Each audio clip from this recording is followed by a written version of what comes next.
All right, everybody, welcome to BO Boys for Thursday, January 4th. Fuck it, it's a raw feed. We're doing it live. I'm Clayton. Yeah, I'm Pat. Clayton, our first preview episode of the new year. We're previewing a horror weekend.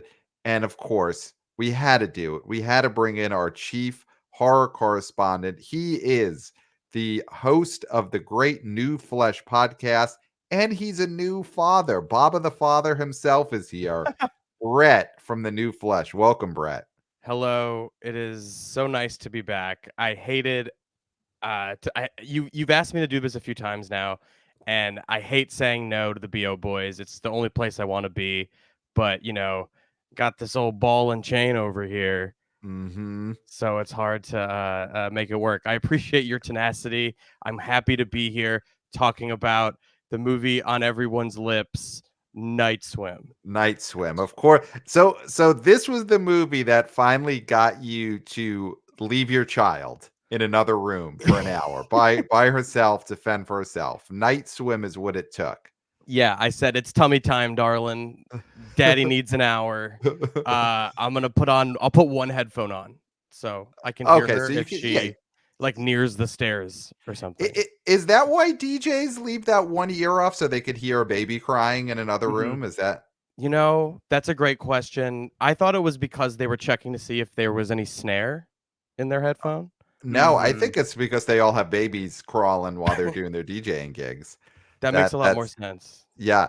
So we're gonna talk Night Swim, of course, but I think let's talk about how has the holiday movie season been for you? Did you taste a bite of Wonka's chocolate? Have you been put in the iron claw? How was your Oh, holiday movie I going, have Brett? some pieces of Wonka chocolates right here in my pocket. I don't actually, but I just like that Oh, little rhyme scheme. It would have been that really is a good fucking rhyme. cool. It would have been Yeah. perfectly Wonkian magic had If I you would, done that. yeah, and it would have blew up on our YouTube channel had you pulled out a Wonka bar out of your pocket. But Uh, I don't think they're legally allowed to create Wonka bars. That's what I heard listening to another podcast the other day I also where they heard were. that. What podcast was that? I think it was a blank check. I It think it was a was blank an check. an Yes. hour four of a 7 hour episode. I think they talked about the Yes. Wonka licensing, but yeah, I don't think they're allowed apparently to make Wonka chocolates. So legally, But you couldn't have done that. they can sell purple pancakes at IHOP.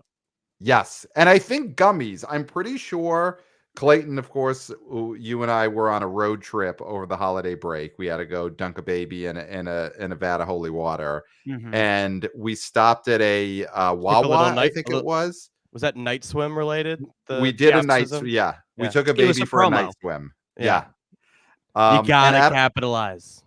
you got but at a Wawa, I'm pretty sure I saw like Wonka gummies. So that I To may have been me, dreaming that that, but that implies marijuana's in them. Yes, isn't it funny that how language evolves? That now when anybody says gummies, we think, oh, weed. Yeah. yes. Yeah. And like I would eat the Wonka weed, whatever. It seems delightful. The movie, people are floating around a bunch. It seems like a good time. But I did see Wonka. I am in the Iron Claw's grip. That Mm. is the patriarchy. I took a little spin with the boys in the boat. Okay. I Wow. visited several of the Lost Kingdoms with my Wow. boy Aquaman and Orm. I've seen it all. The only things I haven't seen, the only movie I'm looking at on the chart that I haven't seen is Trolls Band Together because I figured that I hadn't seen the previous two Trolls films and I didn't want to be like lost at sea Yes. at Trolls Band Together. So I'm waiting for my daughter to be the right age. I think about 27, 28 before we sit down and watch the Trolls trilogy. Yeah, that'll You're be how you waiting. guys reconnect. Yeah, yeah. Yeah, you're waiting until she can like it ironically. That is Yes. the only way for people and kids to watch kids movies is Yeah, I don't know what ironically. generation this is, but they're weird. Let me Yeah. tell you. So it was a, I would say, better than expected box office showing for these movies. Obviously, listen, Ferrari bomb. Did you ride alongside Enzo this Oh Christmas? yeah, I took a ride along with Enzo Ferrari and his beautiful mistress or wife, Shailene Woodley, and their beautiful Italian son Piero. Yeah, I was Mm. there. I got a little hairy at the end there, but Well, I made it out okay. it's a movie about Italians, so it's got to be hairy, of course. And I say that I'm allowed to say that. I'm allowed to say that Italian What are you, like American. I can say 1/8 that. Italian or something? No, you Oh, full. no. Oh, It's way worse than that. It's so much worse. It's so much worse. I mean, we count over 100%. oh Mhm. my god! Brooklyn Italians. Yeah, we Congratulations. somehow make it over 100%. Yes, Clayton and I saw that film. That movie bombed. Did you take a ride with the boys in the boat for your duties as a critic? Of course, New Flesh, Roger and me, you have these Yeah, movie podcasts, or did you no. want to see that? It was actually a field trip from the nursing home I stay at. Great. They took all of us out on a Saturday. I actually was lobbying for us to go on Tuesday when it's $5 Tuesday. Hmm. But you know, They it was wanted out you of out. it was out of my hands. Yeah, I I mean, couldn't Yeah. you're do on it. a fixed income. I'm on a fixed income. Yeah, it goes. The nursing home actually runs on Disney dollars, and I'm like fresh out, and I don't know I where to mean, get Disney any. getting into the nursing home business seems like, I mean, listen, they got to get out of the superhero business and maybe get into the nursing home business. It's a lot They're steadier. flailing. Yeah, they don't know what to do. I think they're So, like thinking of the future. Like they could, for us, like our generation, they're gonna put us in nursing homes that have like the Disney vaults there, and they could show us the movies because Disney Plus will be gone by then. It's all vault. I Mhm. think there are some Pixar adults who would love to spend their final years locked in the Disney vault. I think they would happily forward their pension Their check. last will and testament to Yep, the to Disney be locked in the Disney Corporation. vault. Yeah. Yeah. Yeah, to live with some kind of like hologram version of, what was it, Oinky Boinky? Who was the imaginary friend in Inside Out? Dingus. uh, Bonker, Dingle Bonk? was it Richard Kind? That guy? Yeah, he played him, but the character is what, like, Huckleberry? Bingo, isn't it like Bingo or some shit? No, that's Yeah. Oingo Bluey. Boingo. Oingo. It's. I'm getting my interns on it. I'll find out in just a second. So yeah, the holiday corridor was better than expected for most movies. I want to talk about this one before we get into previewing Night Swim. Anyone But You. Clayton and I were touching on that on the results episode. That This is seeming to hold. be a big story. That hold, talk It's to it, Brett. Talk to this it's hold. yeah. I listened to you boys the other night. Hmm. I was blown away by. I don't even. Can you even call it a hold if it does better? Like there has to be a better word for it than hold It's because Increase. it's yeah, straight it's a rise. increase. It's a rise. It Yeah, didn't hold. It rose. It yeah. rose a great amount. I mean, obviously, there's like a lot of asterisks. I guess there's a lot of extenuating circumstances. Like it was what Christmas Day was last Sunday, so that Hmm. weekend was all holiday weird. Not Uh, horny, not a horny opening weekend for a movie like this. exactly. You're Yep. right. Not a horny movie. They didn't want to see the slapstick from Hmm. Sweeney. They couldn't handle it. Not on Uh, Christmas Day. not on Christmas Day. But I think it's so fascinating. Like, what is that? Because I feel like the narrative around No Hard Feelings was negative because I think it's all budget relative, right? It costs so much money, Yep. and this is like I think a reasonably budgeted movie that was already funded. Sony or whoever put it out had funding from other parties, so like it's Hmm. already profitable. I think so. I think that's a big part of why it's an interesting box office story. On top of it, just doing well. But why is it resonating? Is it resonating more than No Hard Feelings, or is it just the comp is off because of the budgets? I have to look. I mean, I feel like it is. Obviously, the story is always going to play better when something opens lower and then increases and holds. No Hard Feelings did fine. It got to, I think, 50, right? Yeah, it Domestic, got to 50. but it opened at 15 or 16 and didn't Yep. have incredible legs. Mhm. Whereas you have the narrative with this movie of the legs are there. But I'm starting to get the feeling that people just like this movie better, or just have a more it's a more zeitgeisty movie than I think No Hard Feelings ever became. I don't know how that happened, because like it's one of those cases where I wasn't sure if like the internet was going to translate to real life, like if it was going to be like a snakes on a plane situation or something. But because this was a very like people online, film Twitter talking about it. They thought the trailer was bad, and then there was like a second trailer that Sony cut, basically acknowledging that the first trailer was bad. Did they ever acknowledge in the trailers that it was like a Shakespeare thing? There's a lot of weird things going on with this movie. But I think it did have.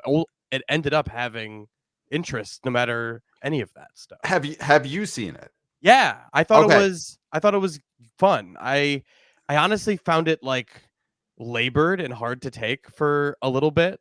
Like the first, I don't know, 30 minutes. And Sydney Sweeney, who I think is a good actress in other things, I thought like she has a hard time selling a lot of the dialogue in this movie. And so does Glenn. It's like the script has some bad jokes in it, I guess, is part of my problem with it. But their actual chemistry and like the earnest romance stuff in it, that's what works. And it totally won me over by the cliched third act big moment. It really worked. And I totally walked out of there happy, despite at first being like kind of grading up against it. Have you guys seen it? I haven't. I am interested to see it. And that analysis, I think that could be the difference between this movie and No Hard Feelings. Is No Hard Feelings, you were going to go or not going to go based on wanting to see a comedy, but you were never going to go to see that because of a romance. Like legally, you couldn't have wanted the they two put you leads on of the a movie to list. end up together, right? Yeah. But you would end up on a list, and you never want to go to a movie and end up on a list. Unless it's the AMC A list. Yes, that's sneaky great promo in there. We set that up perfectly. But Anyone But You is a movie that dates could go to and want to see the couple get together. And I guess they're hot. that is something. They're hot. It's hot people. Not to say that the people in No Hard Feelings weren't hot, but they're, the premise was too goofy for how earnest that movie also got. And I don't think it sold the earnestness as well as Anyone But You does. Anyone But You, when you realize, which is pretty early, that it's doing the Shakespeare thing, because it really underlines it. Like they just have like random Shakespeare quotes like written in the sand, transitioning the scene or something. And I feel like once that settled, like once I realized that, that's what I was watching. Like the labored nature of it all made sense, because it's like this. It's doing Shakespeare. It is labored, like do a modern adaptation where like the whole thing is people overhearing things. So like the way the movie deals with that, I thought was actually funny and sweet. But man, I really thought for the first half hour, my comp is not box office wise, just like film wise, is Trouble in Paradise. That really bad George Clooney, Julia Roberts, Caitlin Dever thing. Yes, because Tickets to Paradise. Oh, that what it's called? What did I say? I probably said Trouble in Paradise. I think you were talking about the production of it when you said Trouble in Paradise. Yikes. Yeah. You gave it the Entertainment Weekly headline that they wrote. Yeah, Ticket to Paradise had the problem of these two very charming people on screen together that everyone likes and they're excited to see, and they're just like bickering and hate each other, and they didn't write jokes for it, so it's just them just like being mean to each other and being like, third wife or whatever, like whatever the dumb joke is, just like dumb one-liners that aren't funny. And that's kind of the same energy that I had for the beginning of when Sydney Sweeney and Glenn Powell don't like each other, and it has like this manic energy of them being mean to one another, and her saying he has a little dick or something. Like all that stuff is really hard to get through for me. Right. But again, and then you watch the movie and it wears you down. Gata's in it. If you watch Dave, you may be familiar with Gata, or if you listen to rap music, Gata is great comic relief. It really was close to being like a 2.5 situation, but I feel like it is a 3 out of 5, like a gentleman's 3 out of 5 type of situation. I'm looking at and of course I will say Day by Day. I was told by Hollywood Insider Deep Popcorn to never say Day by Day like I did on one of our shows a few weeks ago. The Day by Day. Well, Day by Day implies a night by day, which we can talk about when we talk about Night Swim. Oh, Mhm. okay, perfect. So I could bring back Day Bidet when we're talking about Night Swim because bidets could be involved. So You're on the edge, buddy. I'm looking at the day by days from the last few days, and anyone but you has been finishing fourth, has moved up to fourth on Monday, January 1st. This movie came in fourth. It made $2.8 million. Wow. You're right. The It was as next, low as 7 on Christmas, yeah, and now yeah, it's at 4. it is Leapfrog, Boys in the Boat, Leapfrog Ferrari, Color Purple. It is on the Tuesday, came in fourth. This is a goddamn Yesterday, phenomenon. Why aren't it people came in talking about fourth. this? You guys Yeah. have to like scream from the rooftops about Yeah. this. When we do our final predictions for the weekend, it's feeling like anyone but you could end up in the top 5. I mean that is just what is happening right now. The day by days for this movie, it is. I'm not gonna listen. I'm gonna say the name. Obviously this is not that type of run, but this is what you saw. And again, this is He's not not that going to run. say it, is he? He's gonna say it, of course. I'm gonna say it, but it's the disclaimer. This is not. But there's something about Mary that I know people, please don't someone drove off a road right Mhm. now and Yeah. that is not legally my fault. He was, That is Live not with my that, fault. Pat. He was Live with talking that. about 6-minute abs, and he was off the road. He's off the road. I mean, this is 5-minute abs. Come on, they could do it. But there's something about Mary had that type of run. Obviously, historic run, made 170 million, but the idea of just moving up in the rankings from week to week in this romantic comedy space, anyone but you is doing it in a way that No Hard Feelings, that we hoped would be a something about We Mary, did hope. couldn't do it. Yeah. Couldn't do it. And let's focus on that one part of the genre here. Comedy. Yeah. Yeah. When have we seen a comedy succeed like this in the sense of, like you said, going up? I mean, comedy in general has been on a downward trajectory for a long time. I mean, Yeah, you this can't is- say anything anymore. yeah, exactly. You can't say day by day. Can't We say got a review that Pat can no longer say but or plug Yeah. in the same Next sentence thing they're going to take, anymore. you know what they're going to take next? Plow. We're not gonna be able to say plow. They're Yeah. coming for plow. They're Yeah. coming for plow. They're coming Yeah. for every word. Yeah, And- so that's and- why and- we've got to get our Netflix special soon, where we get that all in the title of the special. You guys got because the soon we won't be the duct tape over your mouths. duct tape, and over the duct tape in marker, it's written plow, it's written day by day. Like we have all the Mhm. banned phrases on the duct tape. Yeah, that's I gonna have happen. caution. And that's I have the only caution one. tape. I have a roll of caution tape that I put over Yeah. my mouth. Yeah, well, I'm handcuffed. I'm like this. If you see on Yeah, YouTube, oh, on our yeah, Netflix special, They I have wanna the handcuff handcuff. I'm hogtied on You're a hogtied. on a Yeah. train tracks. Yeah, because we can't say any of these phrases. But I mean, yeah, comedy. Maybe it isn't dead. Maybe all those comedians who say comedy is dead, maybe they're the ones who are wrong, and maybe comedy isn't dead. I have a Possibly. crazy question that's off topic. Well, it's on this Okay. topic, but it's off Sure. topic for the rest of it. If Dave Chappelle did a Taylor Swift Eras Tour movie, would it open big? You know, what is big? Like Like I guess it wouldn't open Can it- Eras big. It would open. No. Would it do Renaissance numbers? I don't know, Nah. because Would now it do Run Tell Dat numbers? I was gonna say what yeah, like what look did, up Run what did Tell those That. Kevin Hart because Kevin Hart I feel like is the most Oh yeah, recent. he did some of those. He did a did, couple of those. And Run did Tell he Dat ever did ha- 19 total in 2002 with a $7 million opening Eh, weekend. And that, of course, is Martin Lawrence. For people that don't know, People that don't speak Martin Lawrence, Yeah. Mhm. wash Who your haven't ass. seen his famous SNL monologue, which is wiped from the internet, but we all saw it live. You can get So- it on the BO Boys Patreon. Oh yeah, Mhm. we put all the banned SNL segments on our Patreon. Don't tell Lorne. And we write it like Run Tell That. It's done. Yeah. Don't tell Lauren. Yeah. So on October 14th, 2016, Kevin Hart's What Now opened to 11.7 million, on its way to making $23 million total. So that is 8 years ago now.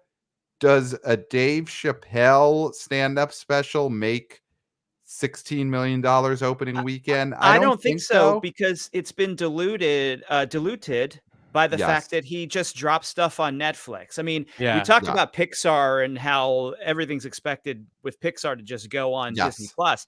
You're Even right. more so, these specials are Netflix exclusives, And and people will yeah. just wait. And you never Yeah. know when they're coming. They just come. There's like They there's just like then there's 4 all of a sudden. Mhm. Yeah. Right.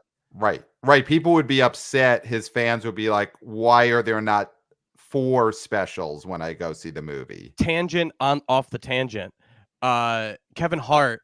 When I think Kevin Hart, I think that he was the star of a little movie called Soul Plane, a full, I want to say 5 to 6 years before he hit it big. And Mhm. I'm just gonna keep posing the same question. What if Yeah. Soul Plane came out now with Kevin Hart? It would make more than it made the entire run in the first day. That's what would happen. Or, It would be on Amazon or Netflix or any of the other that's the streamers problem. Yeah. that he Yeah, has an affiliation with. He's got like he's all over the Roku menu. That guy. Mhm. Yeah. It would that'd be Yeah. a Roku Ridge. Now, just to warn, I mean, just because I don't know if you listened to our best of that we did recently. We did go a little bit into our ongoing legal issues with Kevin Hart, that Heart to whole heart thing. So Peacock. Yeah. yeah, Peacock. So we really can't. We don't want to talk too much about him because the lawyers will, talk about can't say anything. Yeah. Caution. So we're not Yeah. going to get too much into the Kevin Hart situation, but I do think yes, he has diluted his brand as well. So back to the comedy thing. Is Sydney Sweeney and Glenn Powell, are they becoming bankable comedy, romantic, whatever stars with this run? Because again, I think the narrative of this run is something that's going to give them a lot of juice, even more than if this movie had opened bit. It's like the narrative is telling such a great story for them. It's also, I feel like maybe this is just my Twitter bubble, film Twitter bullshit, but I feel like a lot of people were booing this movie for its release date and saying, "How dare you put this rom-com out at Christmas?" It's good. I'm trying to point. Where's my camera? I'm pointing He's at pointing at Pat. me. Oh yeah.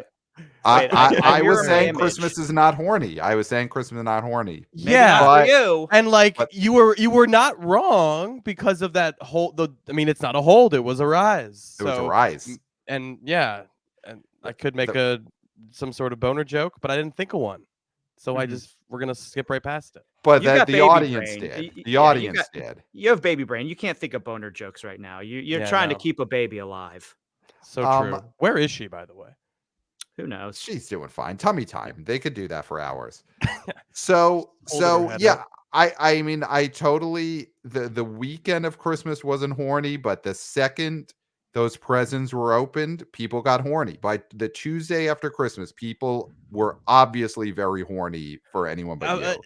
Yes, and I'm pondering your question about Sydney Sweeney, Glenn Powell. Is it a star power thing? And the answer might be yes. I'm not on Instagram. I understand these very famous people are often on Instagram, and that's a big thing because they have 30 million followers, whatever the fuck it is. And maybe that's a big part of it. Maybe they are stars, and I'm underestimating them.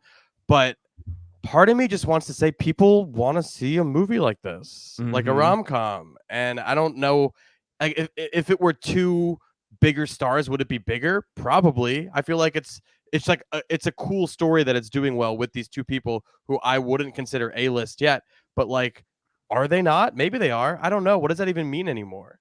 Well, can I posit a theory here? Yes. So again, last year was one of the craziest years in box office history. And things are going to continue to change and evolve, and the culture will move. Is there a possibility here that we're moving out of the sexlessness of major films that were released in theaters the past, I don't know how long, 10 years, maybe more than that, where people are now, they're moving away from the sexlessness of Marvel and these sort of things into a hornier sort of mindset where we are now okay again with going to see a movie for the horny factor. And we goofed on that first trailer where, you see a thong. You see a thong. I'm going to say it. You see a thong. You see a thong. You see a thong. in a see, shower. and you see a crotch grab. You see a crotch grab. The grabbing These are- of a male crotch in that first trailer, and we all poo-pooed. Green Band trailer. Oh, Yeah. that was Green Band. Green Band. That was See, Green that's Band. the thing. It's even Green Band. So now that's appropriate for Green Band. So, and you saw this movie, so you can speak to this and how horny it actually is.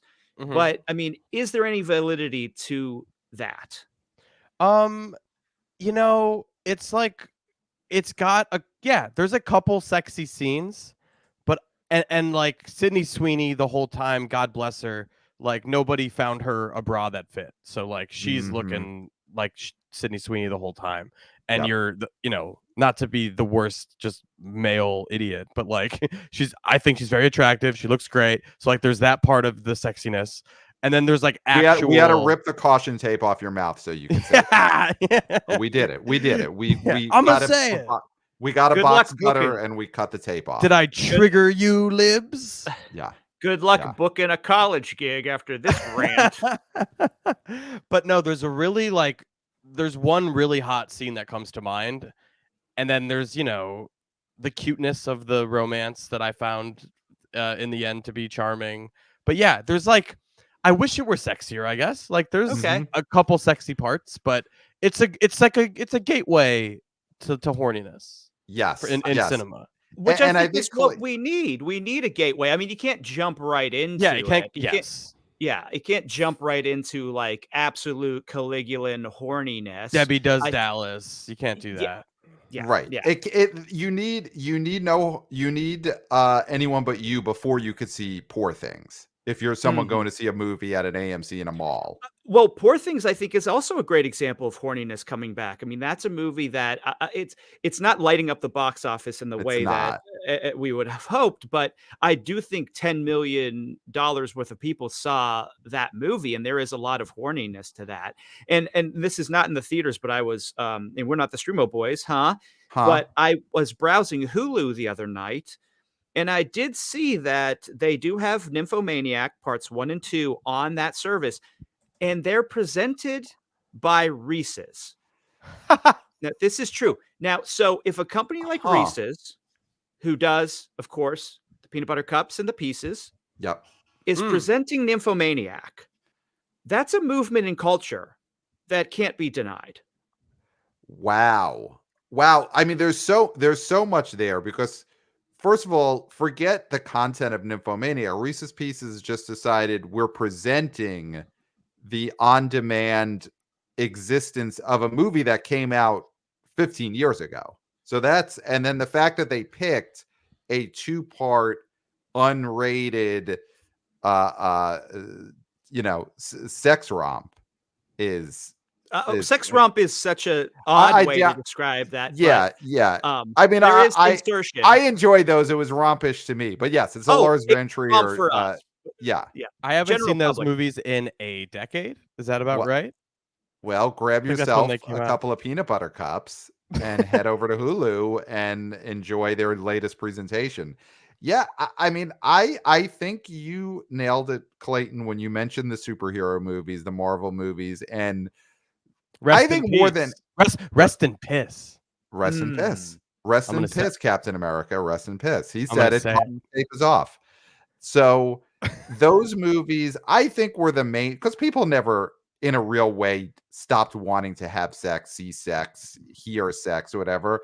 But those superhero movies were the dominant force in movies, and they were the most sexless things that have ever existed.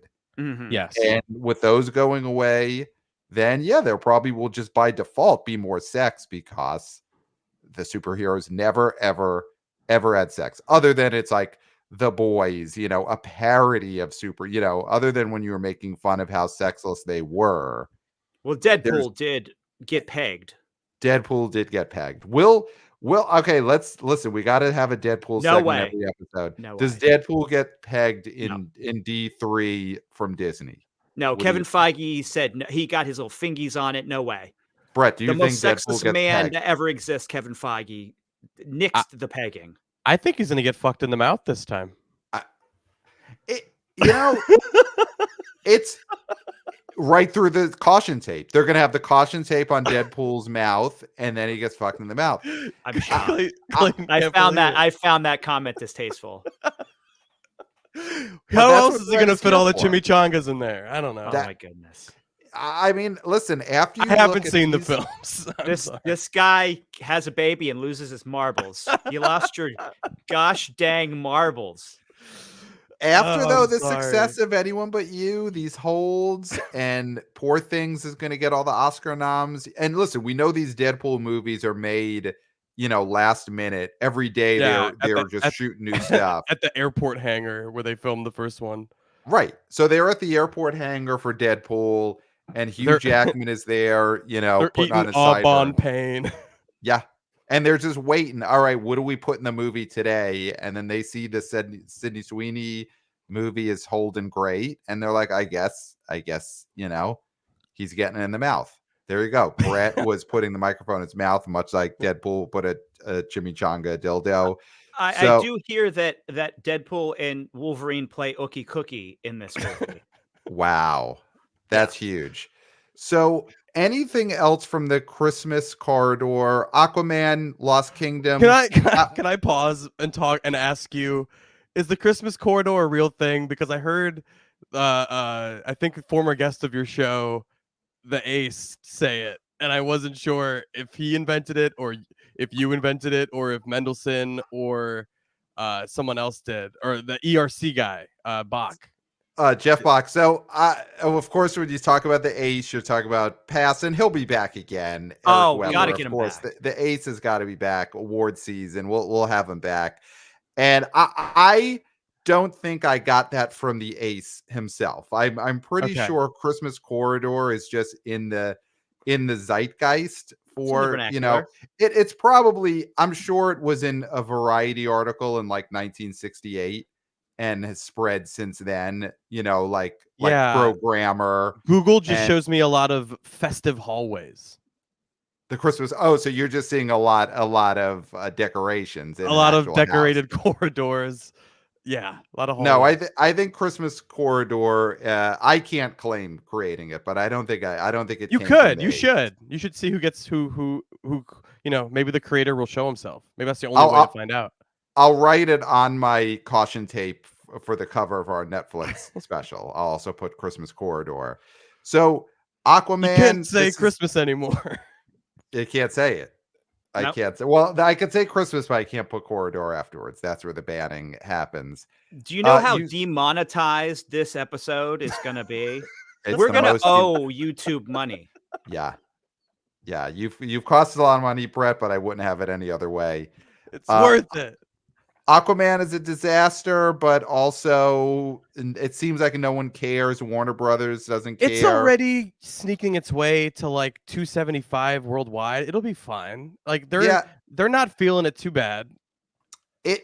I mean, listen, Clayton got mad at me. The thing I said on the other episode is just people like this character and this actor more than they do any of the superhero movies we've seen this year, other than, of course, Spidey, Batman. But I like to think it's the James Wan putting asses in seats. People love his visual style, and they love that the people are underwater and their hair like floats around when they're there.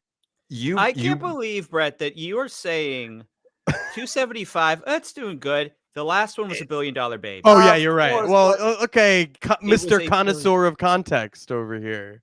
But connoisseur of context, understander of reality. Oh my! Listen, Clayton, the superhero movies. I'm your guest. You're more than a guest. You're family now. This is what you get. You're right. We know, Clayton, you want to fully put the dirt on the superhero movies. No, and they got their little hands coming up. They're always going to have that hand coming out of the grave. It's always going to be the stinger of a horror movie with these superheroes. They're always going to come out. The dirt is mostly there, Clayton. So you don't have to like spit on the dirt. And Aquaman 2 was such a calamity that even if it makes, let's say it makes 350, let's say it ends at 350, which would be amazing, I think, for it if it did that worldwide. Keep in mind, it's only at 87 domestic right now. I lost my train of thought completely, and you guys don't edit, so I look like a Yeah, jackass. it's a raw It's a raw feed. feed, yeah. We're doing it live. Brett, you Well, it's hard mentioned to defend. It's hard to Yeah. defend the undefensible. Oh yeah. yeah, my point was its budget is like Uh, absurd because of all the reshoots. Like yeah. it already cost a lot, and then like the rumor is it costs like 350, 400 or something. So Yeah, like I mean, yeah, they it spent needs to make 100 that much. million on just like limos for Batman actors. So you That's mentioned right. James Wan, the Yeah, director of Aquaman. yeah. He of course is, I would say, just he's done a lot, but he's best known as a horror guy. And is he involved in the movie that we've got to talk about now, Night Swim? Is he I a producer mean, on Night Swim? I believe so, just by virtue of the fact that it's the first product after the Blumhouse Atomic Monster merger has occurred, and both like little stingers are on it. So it is an Atomic Monster movie, which means it's a Wan production, and it's a Blumhouse movie. So I believe so. So this movie, it's opening in this January horror slot that I love that horror now is just gobbling up all these new slots. It used to be you put a horror movie out in October. Now there's a midsummer horror movie. There's that first weekend in September horror slot. There's Saw now was created. Open a horror movie a week before October. But you've got now this January slot that I think Megan really capitalized on a year ago, and now Night Swim is in it. I mean, I guess this is an easy one. Do we feel like Night Swim has any chance of being a Megan level hit? Megan opened to Mm, 30, got itself to like 95. Where are we feeling on Night Swim's buzz the compared to Megan a year ago? the star of Night Swim is a swimming pool. So Mm, it doesn't have the value that like Megan was a hit from the first trailer, I feel yep. like people saw that character, they said I would like to watch that movie. I would like a franchise with Megan. I want Megan to fight Chucky. People were already all over it. I do think there's awareness around Night Swim. I'm seeing constant ads for it. Mm-hmm. But I don't think there's excitement or anything around it. I think people will show up perfunctorily like they do, like horror fans do. We'll show up. We'll do about 13 to 18 million dollars of business. I think for this one, I see people. I think the tracking has it at maybe 17-20, which feels high to me. But horror often overperforms, and I always say don't underestimate it. So it's hard for me to want to be realistic because I'm like, what is the selling point of Night Swim other than it's a really Patton Oswalt deathbed, the bed that eats people situation where it's just the whole premise is it's a pool and it's evil. And that's what they're It selling you. It is, yeah, the horror movies that have clicked at the highest level, I mean, have always been ones that are based around a marquee character. So in the last year, you had Five Nights at Freddy's because of Freddy Fazbear. You had Megan. You had Terrifier 2 because of The Art the black phone and Clown. the grabber. Yes, yes. So they're basing it around a spot or an object is a little tougher sell, but I mean, people are scared of drowning. And has there you're a chief horror correspondent. Is there a history of pool-based horror? Is this breaking new ground? Because I I can't think of a personally, pool-based horror movie. yeah, I mean, no. My joke with this movie is, it's not Infinity Pool, it's Insidious Pool. That's basically what I thought the movie was. Yep, But yeah, that's a I great can't. tagline. Thank you so much. As far as pool horror movies go, what comes to mind is something like Swim Fan, which isn't really pool related. It's Mhm. more, uh, what was her name? Erica Christensen. But we all think of the scene in the pool. Yeah, We do. yeah. There's Lady in the Water, which for a minute I thought that Night Swim was going to be another stealth M. Night sequel. I really did. I mean, it still could. Well, have you seen Night Swim? You I have seen have, it. but I So you can I confirm won't it. spoil it if it's Okay. if it's a split situation and it's ooh, the nymphs are around the corner. Here's the lady in the water. Well, there is that famous scene in Poltergeist that takes place in a swimming pool Yes. hole, right? So that is a Yes. very famous scene. You're right. And I do. So here's the thing with this is, of course, horror always wins, as Always you wins. know, and we've said this. I think talking about after the holidays, you had all these kids and they were with their families, seeing these family movies, all this different stuff. Yeah. This is the first movie where they're going to be able to go to the theater, like sort of after that Christmas corridor, get with a bunch of buddies, maybe go on a date, and really live it up. So I do think this is like horror is just an excuse for really young, like 100%. teens and tweens, Yeah. and even like, like I early 20 would've somethings to yeah. while out in the theater. Exactly. Like when the famously the last movie I saw at my local mall because I decided that I was too old for the rowdiness of like teenagers was Disturbia. The crowd Mhm. was going apeshit during Disturbia, a bunch of teenagers. And yeah, if I were, 12 or 13 or whatever, I would absolutely be at Night Swim opening night. I do think it has that demographic in the bag. It will do fine. It will make money. It probably cost $10 million at most. I would be shocked to hear it cost 10 even. I saw it. It doesn't.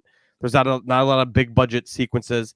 I'm shocked that. I mean, clearly the timing is what it is. I don't think it was actually she filmed it after, but it's so funny that Carrie Condon is following up her Oscar nomination with Night Swim.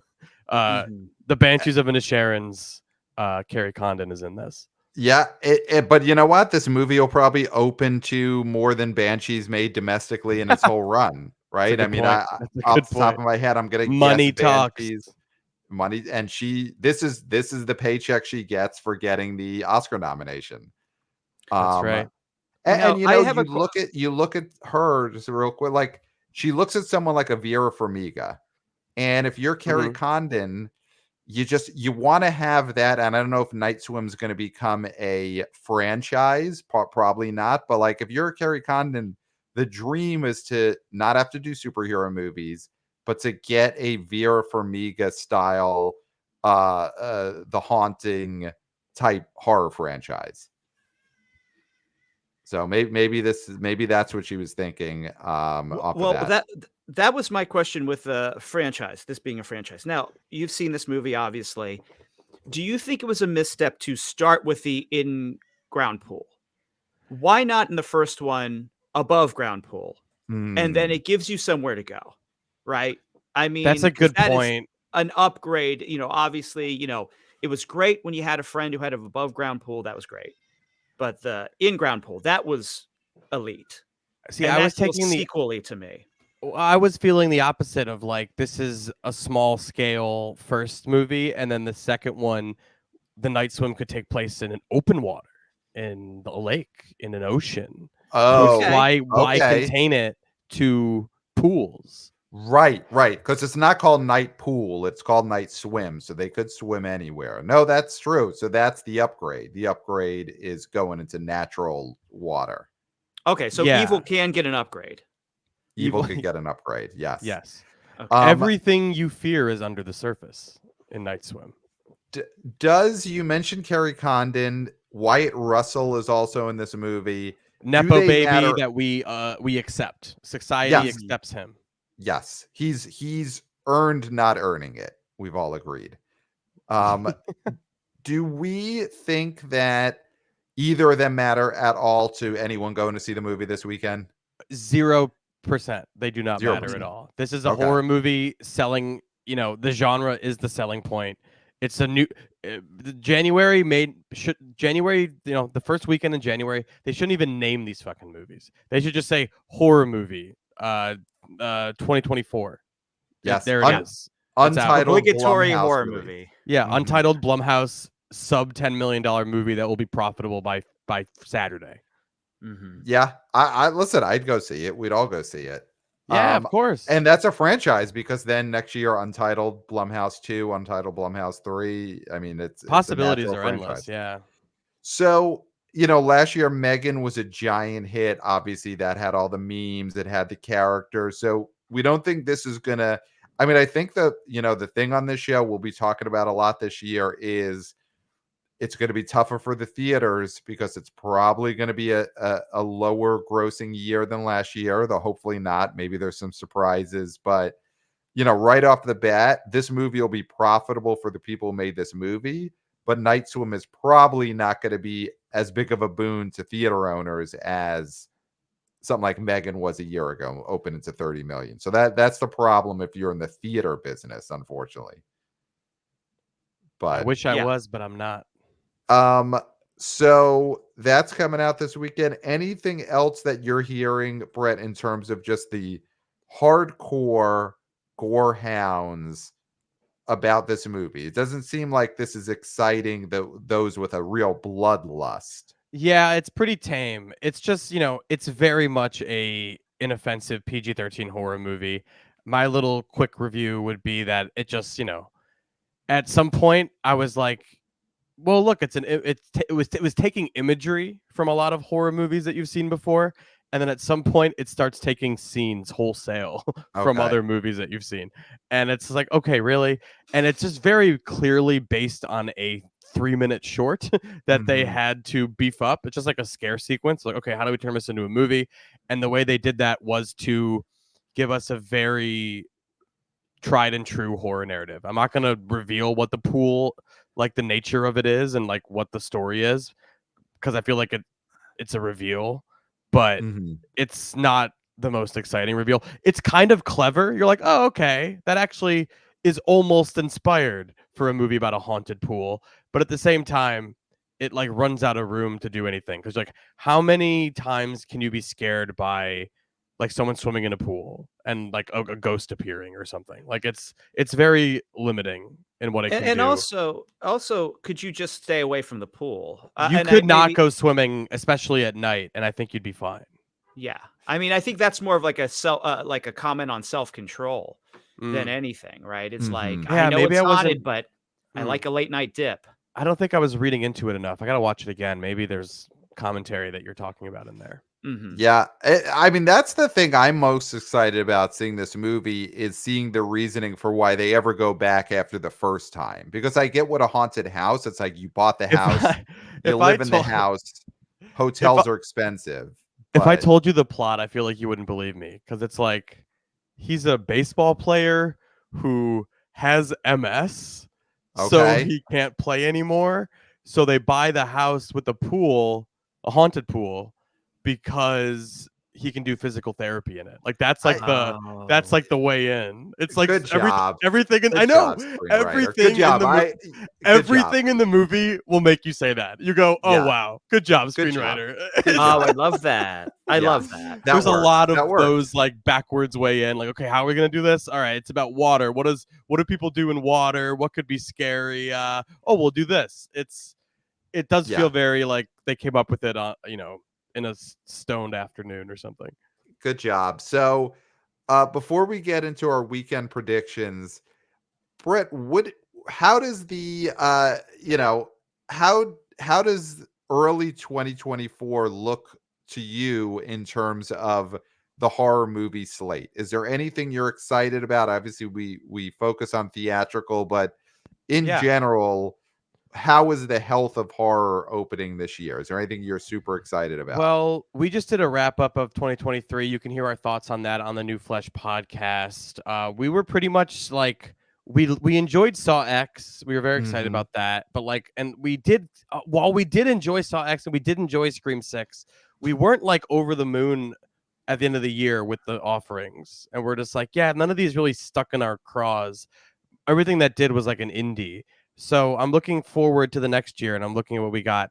And yeah, there's not a lot going on at the beginning of the year. There's that Lisa Frankenstein movie, which is like a That's what caught me. Yeah. yep, Does that feel, I mean, that would be a new flesh worthy cover, right? I mean, you yes. guys could do It's that. I Yeah. would say it's horror adjacent, more of a comedy, but it definitely is a horror movie playing with horror tropes. There's Mhm. that Jeff Wadlow directed, the guy who works with Lucy Hale only. He does like Mm. Truth or Dare and Fantasy Island. It's a Um, good spot to be in. Yeah, the Wadlow. He's got a movie called Imaginary about imaginary friends that is going to be like another cheapy Blumhouse that doesn't look very good.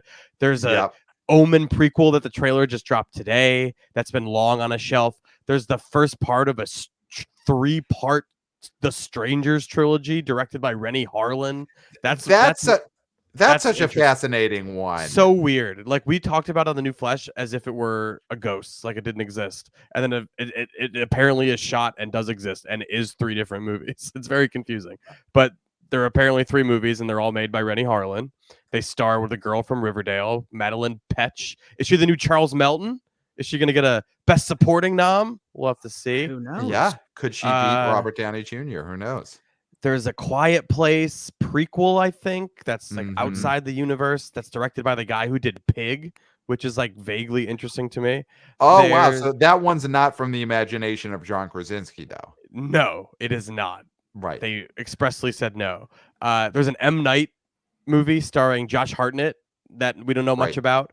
There's the Right. American remake of a great Danish film called Speak No Evil. There's a new Alien movie that I'm very excited about. There's a Could new we just back up Beetlejuice. for a Yeah. second there? So they're doing an American Speak No Evil. Yes. I've seen this. Clayton, did you end up ever seeing Speak No Evil on Shudder? Yes, I Okay. watched So it fucked up. on your recommendation. Yes. Yes. Hell It yeah. was great. It's great. I mean, I would guess. I mean, Brett, do you think that's going to fall in line with the American remakes of Martyrs? I hope not. Inside. I mean, those- Let me probably in. like low rent and nowhere near as good. Yeah, I don't. I Yeah. hope not. But I'm hopeful only because James McAvoy's in it. I like him. Oh, okay. So this is immediately a bigger deal than Yeah, I those think seem to have been. I want to say Mackenzie Davis is in it too, but it's not written in this thing I'm Oh. looking at. Okay. Love I think Mackenzie she's in it. Davis. Yeah, I think it sounds good on paper. It just don't you feel like they're gonna pull punches? Like they Oh. can't go as hard as that movie did. And No, like if it's they gonna be a do, Martyrs. It's going to be a Yeah. Martyrs remake situation. if they do yeah. go as hard, I'll be happy. And if they don't, I'll probably be upset. But it's Yeah. cool. It's if they go hard and it is a hit, I think it's so cool that a movie that fucked up could break through, but like it hasn't yet, so I'm not sure if it can. If teenagers next year make an American remake of Speak No Evil into a hit, I it mean, is just another sign that horror cannot be stopped. I mean, if Talk to Me could make, what did it make, 50 or something? Yeah, Like I- Speak No yeah. Evil can do that, and if not more, because I feel like it's gonna have a bigger marketing situation. Mhm. If they market that thing right, man, and like the word of mouth on it will be like just like I think like Talk to Me was. People walked out going like that movie was so fucked up, mostly because of like a couple parts of it, that are Yep. just really fucked up. So Speak No Evil, I'm hopeful for. Alien, there's a new Alien directed by Fede Alvarez, I believe. I'm interested in that, but it's very like the first Disney era Alien thing. So we'll have to see what that's like. Apparently, it's very much a standalone horror movie, though. That's how they're describing it. So that's exciting. Allegedly, Smile 2 is coming out at the end of the year, which we haven't heard anything about. I don't even know if that's shot yet. Beetlejuice 2 is shot and in the can and done and exists, and I think that's crazy. And Jenny yeah, Ortega. So I mean, I obviously Beetlejuice 2 sounds like it would be a terrible idea, but she's such a big star that I think that is going to be a hit. it is a hit. Mhm. Whether or not the movie's like terrible, I'm not sure yet. But I do. It is. And it's seems like Burton is back. it is. right? Burton's back. But I Yeah. mean, when's the last time Burton made a movie that was good? But don't all of us go into every one of these thinking this will Yes. be the one? And probably Yes. now more than in 15 years, we're all going to go into Beetlejuice 2 thinking this is the one. Is the I already last- think it's going to be great. Is Sweeney Todd the last good one? That's like fucking 15 years ago, 17 years ago, or something. Oh my god. Yeah, but this will be the one. my No, I God. mean Jenny Ortega. This is the one. You're right.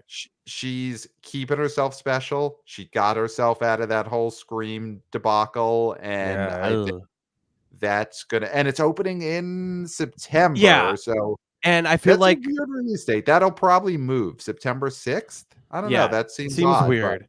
yeah. Michael Keaton returning as Beetlejuice, I feel like people would be like, yeah, but he was Batman in the Flash and nobody cared. But like, yeah, that was like that has all the superhero like Mhm. baggage attached to it.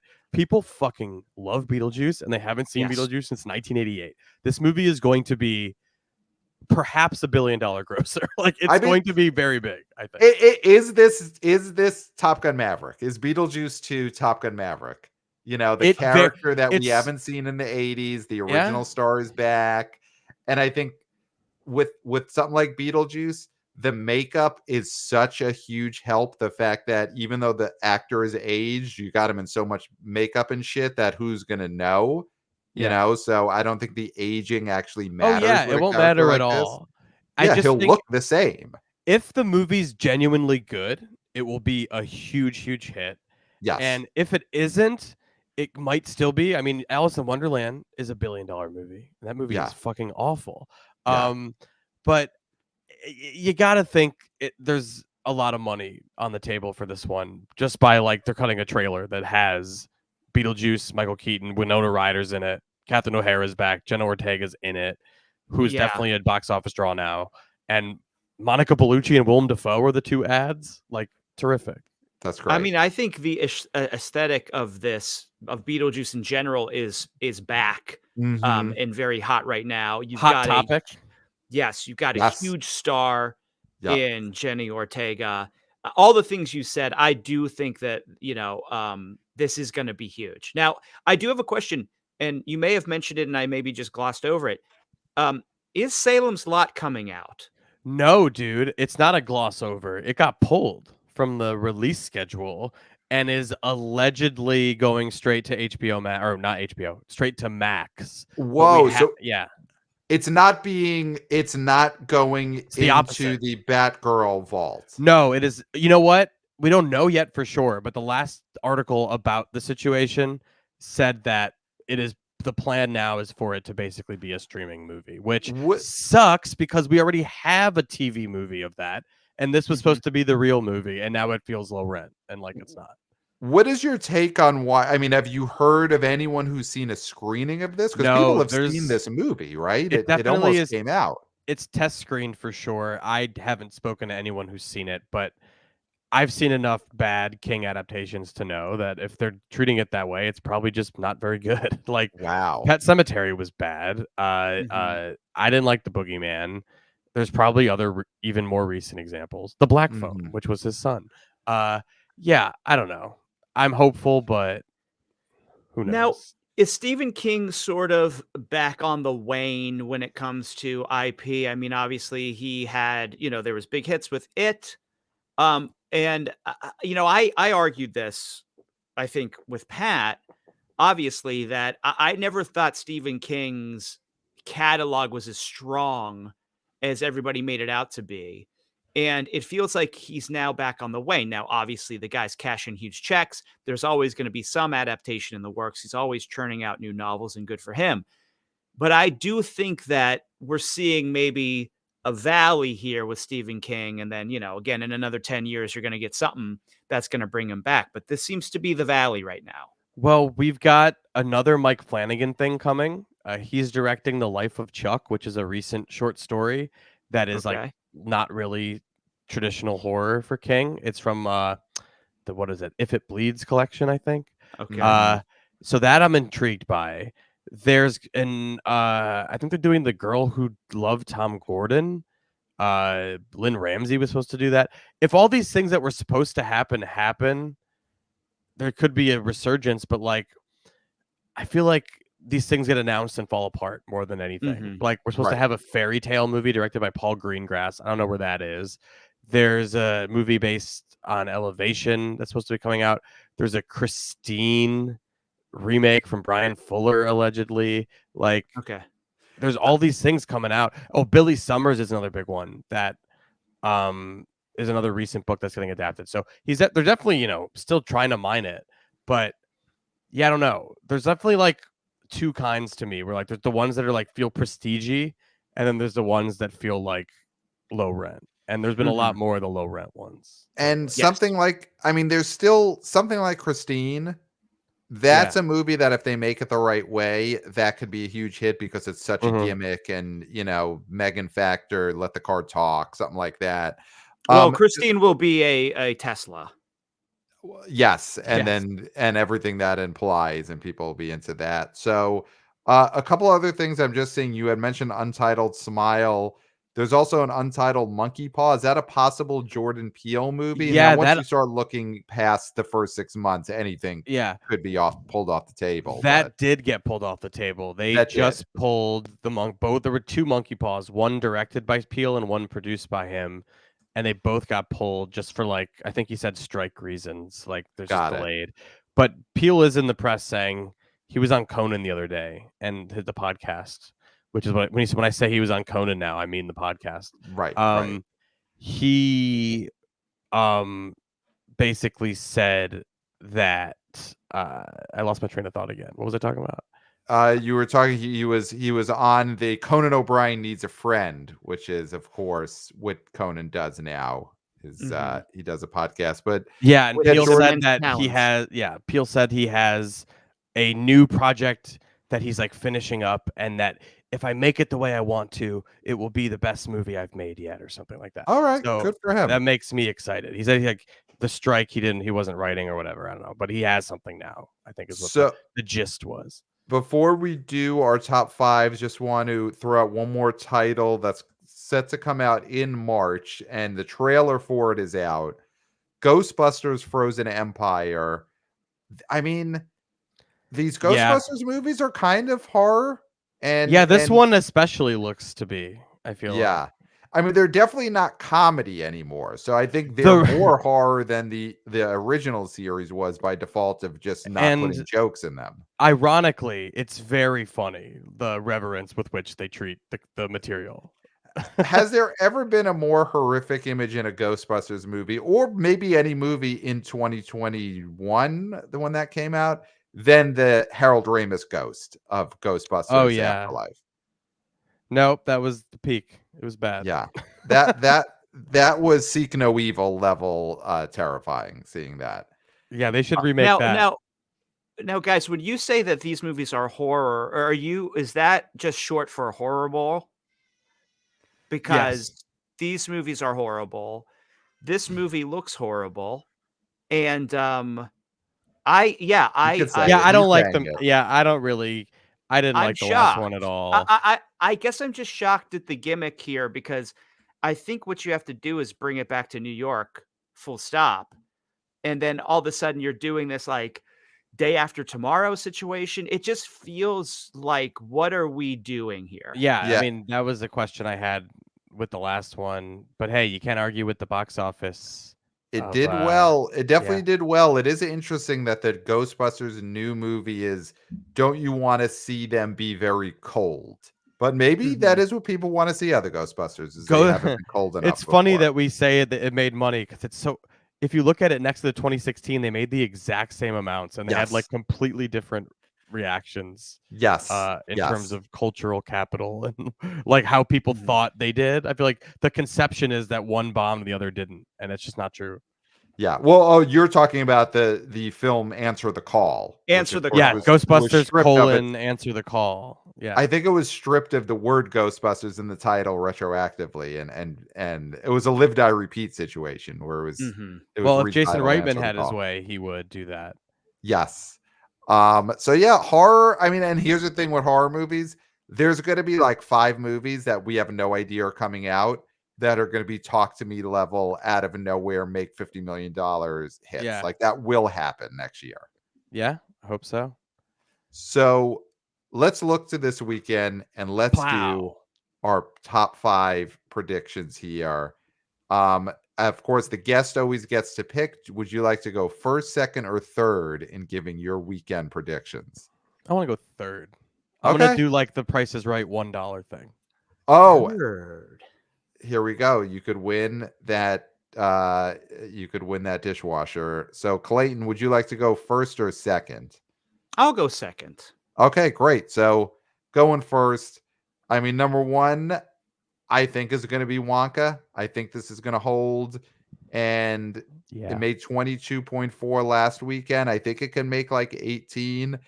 And NIGHTSWIM, I think, is going to come really close. I'm seeing projections as low as like 12, 13. It's going to be on the high end, but I think it makes like 17 and comes in number 2. Yeah. Number 3, I think, is going to be Migration. Is gonna that's another interesting. Like, if you looked at the opening day or weekend, you'd be like, but it's been doing great otherwise. Yeah. And I think that's, I mean, the Aquaman thing is it made 18 million last weekend. It'll probably get down to like 9 or 10 maybe. So I think that's fourth. And I think fifth is Anyone But You. Anyone But You, I think, is going to get past Color Purple.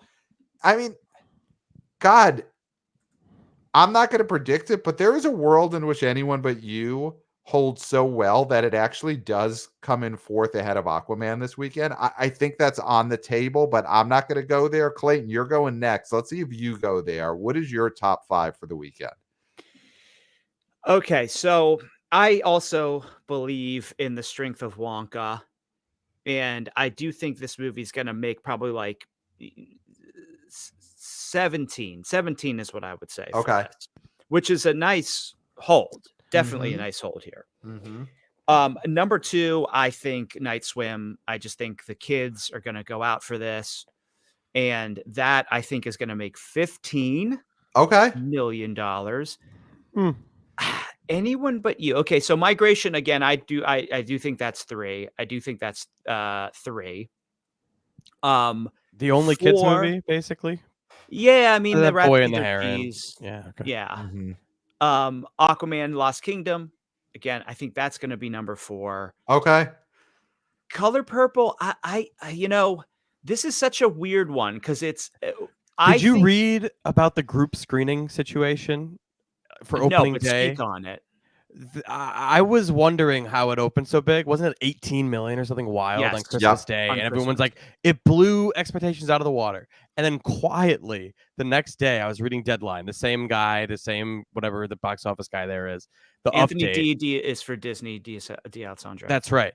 And the Deadline article the next day had casually mentioned, like, we're being told that the high number is due to like really strong group sales, like church groups and shit going to the movie, essentially. Okay. Which totally explains the inflation and why it did like the rest of the week not as, the momentum was all, it was like very top heavy, I guess you'd say. Right. And so I feel like after that day, my buddy was projecting it would do the musical 120. And I don't see that happening anymore. I think it's gonna do like, it's gonna top out at like, I don't know, 75 max. Well, yeah, because I it's think at 44. It made 11 million last weekend. I mean, I think, yeah, at this point, getting to 70 is It would the be goal, amazing and if that it might gets to not 70. happening. Yeah. I was trying to be nice, but I found the movie confounding. Like, I mean, I know I found the whole enterprise confounding. Like, I know it's based on a musical that exists, and I think that's a crazy idea. And the movie never makes you feel like it isn't a crazy idea. It was like, this doesn't work at all. This is a bummer. Yeah. It definitely doesn't seem like it has the momentum of an No. Anyone But You. No, and it So- definitely doesn't have like Greatest Showman style musical legs, which it needs, and I don't think it has. So Clayton, think, where do you think you have at 5? Well, I was going to say, I do think we mentioned that this is awards contingent, that it could start making Bafabobo if it gets a lot of noms. Right. But at the moment, I will go Anyone But You, number 5. Because, again, like, it's resurgent. I have plans to see this next week. So, you both have, like, you guys are having a say in this one. You guys are going to be a part of the bump. So people are going to see this movie in a delayed fashion. Yeah. So that's my top 5. That's your top 5. So far, Brett, Clayton and I have both. There is a cat. If you are watching the BO Boys YouTube channel right now, you are seeing a cat in Brett's screen, and he has been there the whole time. Yeah, and that is what you get when you have Brett on. Just scary, spooky stuff in the background, like a cat. He's giving it a thumbs up, and this cat is just listening and waiting. That is amazing. So, Brett, neither of us have picked Night Swim to open number 1. Is that a mistake? Give us your top 5. Can Night Swim actually take a bite out of Wonka's chocolates? There's absolutely a world in which it does. I want to be the horror guy who's cheering for it, but I'm going to be realistic and stick with Wonka. I also think it's going to be Wonka with, God, I think one of you said 18 and one of you said 16. Is that right? I said 18, Clayton said 17. Yeah. So 17, we're both thinking around that. Yeah. I'm going to go Yeah, I think it's gonna be right in the. I'm gonna go in between you. I'm gonna split the difference. 17.5 Right. for Wonka. Night Swim is gonna be second at 18. Oh, wait, 17 and a half is 17 and a first. half. Sorry, 17, not 18. My bad. Migration is gonna be third, I guess. With made 17 last weekend. made 17. I think it's gonna make like 12. And then in number 4, I think you've got Aquaman.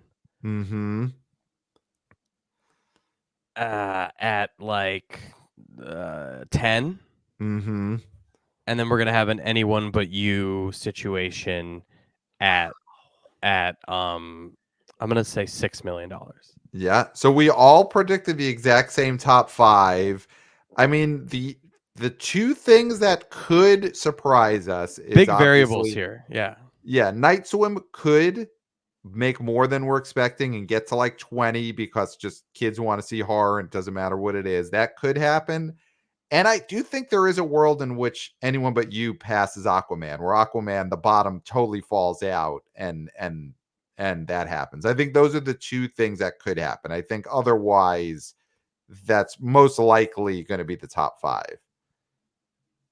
Yeah. So very, very excited. I'm excited to see what Night Swim does because it's horror. This movie could make 20 million easy. And and now the cat is I'm doing gonna have some to things censor that that. we got to get Talk some about caution caution. tape on this I'm cat. trying to get you guys blocked on YouTube really bad. Put some caution tape on those. Do you guys have a blur private filter? areas. We're gonna have to get one. Yeah. Invest. It plays song 2 whenever we hit the button. So now, can I ask? I know you got to go because now that you are a father, your time is actually valuable. How does that feel for your time to actually be valuable?